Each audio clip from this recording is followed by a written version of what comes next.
Welcome to the Friday After podcast. The Friday After being the Friday after the ASF Day of Learning in New York City. It was an amazing day. Over 200 people came to hear the speakers talk on topics of importance to families, each which conveyed an important message. We're already starting to talk about next year. For those of you who could not be there, in a few weeks we'll have all the presentations online. But in the meantime, I wanted to share those important messages with you. Remember, these are how I interpreted them, and I really hope you all watch them for yourselves. They aren't too long, and the day flew by with all this information. First, NIMH Director Tom Insel, who is also an honoree of the evening event, gave a State of the Science summary. Of course, this is a really tough job. There's so many things going on in all areas of research, from basic sciences to services, and it's all desperately needed. The theme of his talk was that there is not, nor will there ever be, a single treatment to treat the multiple types of autism that exist. Currently, there are different behavioral, medical, and pharmacological treatments for autism. This is a huge change in ideology from just a decade ago, when researchers were really hoping that there would be a single cause and a single effective treatment. That would have made things a lot easier. Right now, the treatment that a person with ASD receives is usually what Tom said as the door that they knock on, not the one that they should walk into. Personalized medicine is a need for autism and something that was a recurring theme across the day. The second speaker was our own SAB chair, Matt State from UCSF, who valiantly traveled from San Francisco for the day. The goal for his talk was to help us realize why genetics research is so important. It can get a bad rap. Even yesterday, I was reading the comments to a CBS interview I did about the interaction between genes of environment, and there was some conversation in the comments section about why it couldn't be genetic, without thinking about how risk factors can be working together. So Dr. State pointed out the examples of high cholesterol and chronic myeloid leukemia. In both of these cases, breakthrough treatments were made possible by isolating the gene responsible. For example, the statins were developed to target hypercholesteremia. Again, clearly, diet is an environmental factor that's very important, but genetics is also an important factor. So thinking about that, the glass is half full. But the glass half empty approach tells us that there's still so much to do that it's still too early to turn these genetic findings into responsible and ethical recommendations for individuals. The good news is science is getting there. And how do we move forward? Through continued improving technology, collaboration, and integrating of new findings into current thinking. The next two talks were especially moving for me as the parent of a 4-year-old girl with autism spectrum disorder. Marcia Malik spoke about a study that followed men and women with autism over 14 years with a focus on employment. Some of the findings were presented at the Sex Differences meeting in October, but of course not everyone was there, and Dr. Malik had important things to say about the findings. She presented data that showed that men and women have very different vocational trajectories.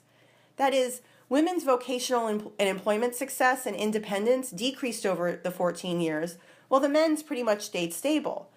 For the most part, after 14 years, girls were mostly in programs with less than 10 hours a week of work or school. The differences were not only statistically significant, but they're very meaningful. While we need to kind of understand why this is going on, Dr. Malik gave some important common sense suggestions for people with autism, their caregivers, and their parents. They are: 1, advocate for internship opportunities. 2, set high achievement expectations for girls with autism. 3, reinforce behaviors and skills that enhance engagement in the workplace. And also, of course, we need more research in women with autism. On the topic of employment, Dr. Alexandra Roth-Kahn from UJA in New York revealed results of a survey which actually asked men and women with autism what were the barriers in their employment skills and success, and what could they do to improve them. Their responses really landed on 2 areas: social issues and organizational skills. So, by developing programs in New York that target social issues in the workplace, including training of employees, employers, and coworkers, these are providing resources for improved employment in people with autism. We then turned to Kevin Pelfrey's talk on some of the biological features that differ between boys and girls. If you didn't know this already, Dr. Kevin Pelfrey has a daughter with autism, and he actually changed his research focus after her diagnosis. His approach is to look at what are called endophenotypes. Endophenotypes are a fancy way of saying how researchers break down specific components of autism to determine what genetic or biological factors affect that single component. For example, one endophenotype is a degree of language impairment. Another is thought to be head size. Or in this case, it's the activity of a specific circuit in the brain called the social brain. Dr. Pelfrey's research showed that the social brain in autism, which is a group of connections in the brain that regulate social thinking and what's called social cognition, in this network, some girls with autism have a way to boost the activity in this particular network, potentially protecting them against some of the symptoms.